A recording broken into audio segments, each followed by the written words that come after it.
directed the new Necromancer class that came in, the male Necromancer.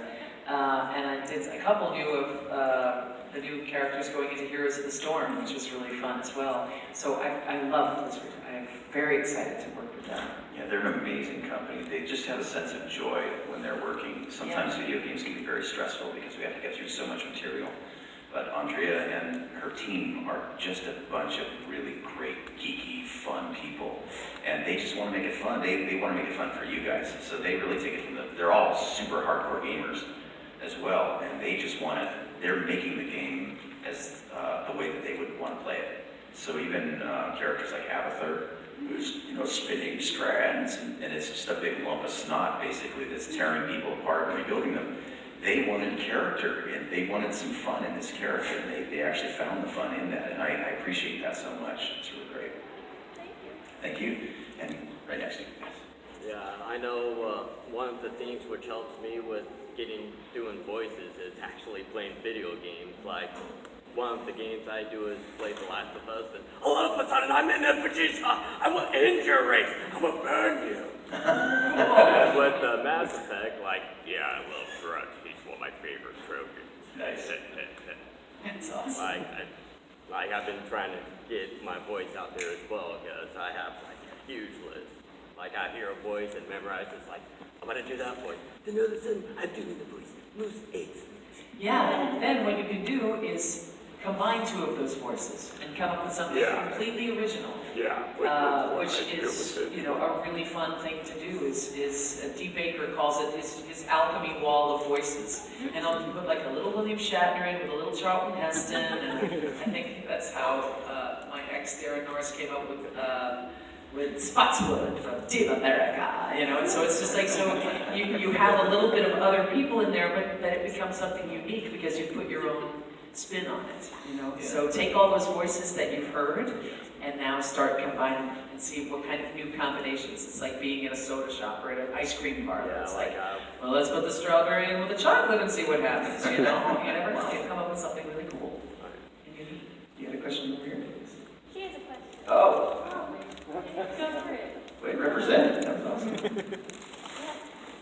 you ever recorded for a character that you felt the lines didn't fit that character? The lines didn't fit. I've directed a number of actors who thought the lines didn't fit the character. My character wouldn't say that. I said, okay, describe to me the rest of this episode. And they'll be like, well, I haven't read it. And I said, okay, then trust us. So there are some times when after you've been doing a show for a while, that there are discussions saying, are you sure? This sounds like we can nuance it a little bit more into our specific character. I'm working on Tangled, and we're doing these journal shorts. And they would come in and they would talk about shoes. And I would say, well, because they're a different set of writers than the series. And I said, well, can we just tweak it a little bit? Because Rapunzel doesn't wear shoes. And that's sort of what she's known for, is being this hippie who wears no shoes. So can we just tweak it? And I think at that point you have to be as generous and as nice as possible, because you don't want to step on anybody else's toes in terms of being a writer and saying, well, that's not what character would do. And I have had a couple actors say, my character would say that. Okay, well, come on in and let's rewrite something. Tell me what's happening in the next scene. And that's when they said, well, okay. I said, but if you're not comfortable saying it, then talk to me about it. And let's find something that you would feel comfortable, since this is your version of this character. So let's find a common ground. So we can still express the same thought that we need to as translation and producer and director, but we'll get you in a place of comfort where you feel like it's yours and you're making it a part of you. And that's a fun dialogue that can happen quite often in the studio. Yeah, it does happen once in a while, but generally you want to try to give them what they're asking for first, because chances are the people on the other side of the glass have been living with this story for 2 or 3 years before we walk in the booth. And who are we as actors to come in and say, well, that's not the way the character would say it? And the people on the other side are going, yeah, it kind of is. That's what we want to do with it. I went through that a little bit on Call of Duty. I was playing a character called Tank Dempsey, and we had created him in the first incarnations of the Black Ops games, just sort of going for it way over the top. And then they sort of brought him back in the most recent incarnation. And it was a little different feel to the character. And at first I thought, wow, this is really strange. And I just trusted it, and I went in and I did it like it was, and they said, that's exactly what we were looking for. We really wanted to tone him down, and they had this whole explanation of why. And ours really is not to know why sometimes. We just have to go by gut, and we have to trust our directors and the writers, because it's their story. Our job is really just to flesh it out. Our job is to realize their vision. So unfortunately, not all actors go in with that attitude. Some do have that particular attitude, and they think that they know the character better than anybody else. Sometimes we do have more insight because we've been doing it for a long time, and new writers do come in. On Star Wars Rebels, from time to time, they'd ask me to say something weird as Zeb, and it didn't really resonate. But they would recognize it as fast as I would. They said, "Oh, that doesn't sound like something Zeb would say."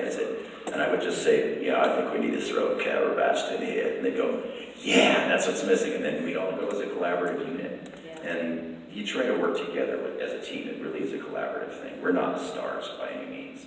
It's these guys have been working on this stuff much longer than we have. That's really the key, is you come in as an actor and you're like, okay, let's do it. I'm day one, me. And it's just like, no, this is year 3. And we've been developing this for years. 500 people have already had their eyes, their hearts, their minds, their souls invested in this project.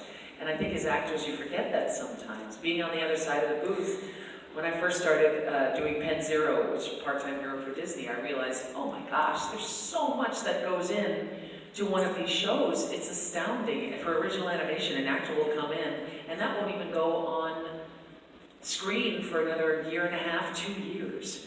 You know, so I think sometimes actors might get a little too, here it is today, the moment and everything, and it's like, well, it's a very important cog in a giant wheel. It's the shiniest of the cogs because it's the most present and most seen by or heard by anything else.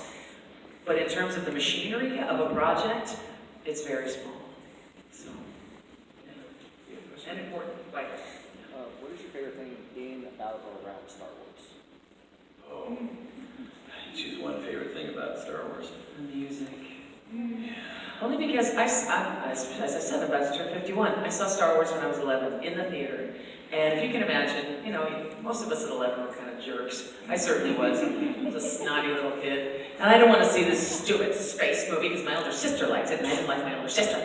So I wasn't going to go see it. We waited in line for 3 hours, and it was sold out. And we're going to wait another 3 hours to go see this stupid space movie. And if you Google the old commercials, it's terrible. It's not John Williams music. It looks awful. It just looks like, oh boy. And this was a time also when they used to have pictures in the lobby from stills from the movie. And there's the shot of Luke with the trash compactor animal around his neck. And I was like, is this like an octopus space movie? This is gonna suck! And I sat in there a long time ago in a galaxy far away. And that first it was just, and I don't think I breathed for a minute, and that was it. Like, the music for me in Star Wars took me in more than anything, initially. And it's the first time I realized there's a Leia's theme, there's a Vader's theme. I mean, John Williams was the voice. He's another person I met John Williams, so I actually have half of his baton because he broke it during the concert, and I got to meet him, but to work with him would be an amazing thing. It was the music that really just shocked me, and then everything else unfolded after that, and I was like, I'm so stupid, this is amazing! For me, it's the sensory connection that I have. It's almost a cellular thing for me.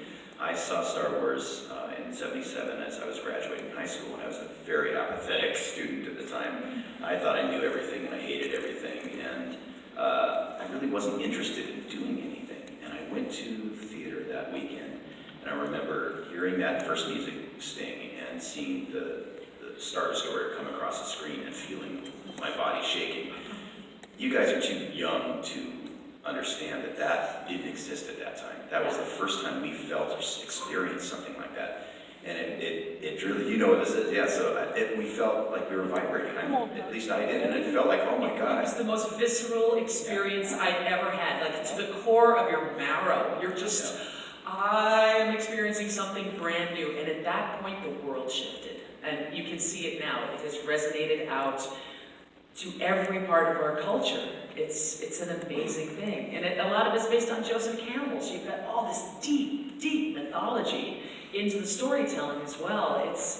It's a perfect storm. It was an absolute perfect storm that George Lucas created. And then coming in so many years later and working on Star Wars Rebels and hearing Dave Filoni, our director, come into the room and tell us why this next scene is going to unfold, and how it relates to the Star Wars universe and how it relates to humanity as a whole, and the universal truth and light and dark and good and evil and all of this stuff. It goes so far beyond a cartoon or a movie. It's really universal things that we can all connect to in some way. So I think it's just that visceral connection that continues to be as powerful as it was back in 1977. For me, every time I walk into that room to record, I feel it all over again. I'm an 8-year-old in a 57-year-old man suit. And it's just, we were working with incredible people on the show too, and just to hear these characters being fleshed out in front of us. You hear Freddie say, "May the force be with you," and the whole room goes, "Oh." Yeah. The battle of good and evil is still going on. It's still very prevalent. So it's universal themes. And I find strength in that in times of trouble now, today. And even as grown adults, we were able to go to Skywalker Ranch recently and go to Lucasfilm, and walking those halls and seeing the pictures and the characters they have up there, ILM and all the wonderful movies that we grew up I burst into tears. watching. That's E.T. We literally turn into puddles up there. It's amazing, and that sense of childhood comes back again. And if that never dies, then we're doing something right. So, it was awesome. I don't know. Yeah, on the island. Hi, so I came in late, so I apologize. We'll start over. Hi, everybody! Is there a certain way you say hi in Alaska? Thank you both for coming up here. It's great, every year, once a year, having, prom boys that come up. We're kind of, for Alaska, we're kind of neglected, so thank you both for coming up. No, thanks for having us. So, for me, I like to think about, whenever I get older, if I have kids, I like the idea of showing them shows that I grew up watching. I think it's kind of a universal thing that we all think would be kind of cool. Showing them something that was a huge impact on us, hoping it kind of has the same impact on them. Yeah. That's the way I think. So I'm curious to both. I don't know, you have kids, right? 3. I don't know how old they are, but regardless of how old they are. But you both does a huge body of work that I think there's something for every demographic, so it doesn't matter how old they are. But nonetheless, did they ever watch any of the shows that you both worked on? And if they did they kind of take them out of it? Because I imagine that they hear you come, yeah, well, it's dad's over there, or mom, mom. So did it ever, take them out of the show? Or were they able to kind of separate that, oh, man, well, this is a great show? What a great question. When they were younger, I was only doing anime, and most of the shows I worked on, they weren't allowed to watch. Pretty rough. Yeah. With a few exceptions, they watched Digimon. Hi guys, Bye, thanks for thanks coming. Digimon. Have a great weekend. So they would sort of like Digimon. They thought it was fun and sort of funny. But I think when it really clicked in for them was when they could get something out of it. Honestly, when they could get some street cred. It was just something that Dad did, and I read stories to them since they were babies. I would do songs in the bath with my guitar. I was just that kind of a dad with them. So that's all they knew, honestly. It wasn't anything out of the ordinary for them. And when they saw it on TV, that's just the way cartoons were. I think when it shifted was when they were old enough to start playing video games, and a lot of their friends were playing games. They went, "Is your dad this character?" And they went, "Yeah, why?" I said, "Because that's so cool. How cool is it? Your dad's doing that thing." They went, "That's cool. Oh, I guess that's kind of cool. I can make new friends now." And I think that's when it sort of registered for them. And then after that, as they got a little bit older, they started digging back in and watching some of the older shows, and particularly anime. And they started connecting with that, and it was just fun for them. It gave us something else to talk about and connect to. And now my youngest, Deb, is a hardcore gamer, and he goes so deep into these games that he talks in a language that I don't even understand. And for me, it's a learning experience. Every time I have a conversation with him, it's a learning experience, because I don't know anything about the work that I do. I'm not a gamer. And I have hundreds of games shrink-wrapped in my studio and in the attic that I've never played, and they have to explain them to me, or you guys have to explain them to me. So it's a great learning experience for me, and it's fun for them now. They really, really enjoy it now. And I've taken them to some special events and to the studio. They've gotten to do little bit parts in some of the shows, and they've gotten to go to some of the premieres, and it's really fun for them. But yeah, back in the early days, I was just idiot dad making stupid voices. I don't have kids, but I like to play my cats Schoolhouse Rock. I'm currently into the preamble to the Constitution, so it's a good fun time. They're Maine Coons, so it's all. Yeah, Bishop almost has it down now. He's got the first 4 bars down. We're the purple. The kids have known her forever too. They used to come into sessions when she was directing. And they were so young. He would bring them to Digimon sessions, and they were so cute. Yeah. Just adorable. Yeah.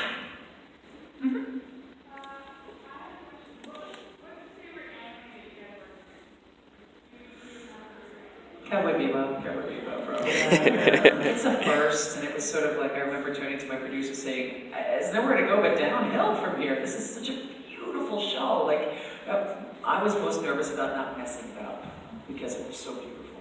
And so I was really nervous back then. Later on, when I got a little more confident, I like to do really weird anime characters. So I think my favorite later on became Leron from Gurren Lagann. Just because I was always cast as the bad guy or a creature or something. And To come in and play somebody who would say, when you screw it in, give it a hard manly twist. it was so joyful to watch the director, Tony Oliver, just squirm in his seat. And that was the clean stuff that made it to the final recording. I had alternate lines that went so deep down the rabbit hole that we had a whole other show. So for me, that was probably the most fun overall because I was relaxed and just my goal was just to make him as uncomfortable as I possibly could. And succeeded very well. Yeah. I do wish I had gotten to work on Death Note, though. I just thought that was an amazing show. I like the dark stuff. Like, I watched Seven on the plane ride here, and I just, I thought that was beautiful. I'd never seen anything like that. So. You had your dinner forever, right? Yes. Just follow up here, everybody. Well, may I ask about your favorite scene they did from Cowboy Bebop? What is your favorite episode of this? So hard to choose. Toys in the Attic was really fun. Oh, yeah. It was great, and we loved doing that after the tsunami in Japan. We got, Stephanie Shea started a charity called I Heart Japan, and we would go around to different places as a cast, get the full cast together and read Toys in the Attic, and I would play Ian and read all the stage direction. And we actually got a couple of scripts for that, but I loved Mushroom Samba too. I thought that was some crazy stuff happening. And Watanabe-san was fearless in terms of tackling different movie genres, because that was all about blaxploitation movies, and the drug use and everything else. And then you had Toys in the Attic, which was like Alien in 2001. So it was like these little standalone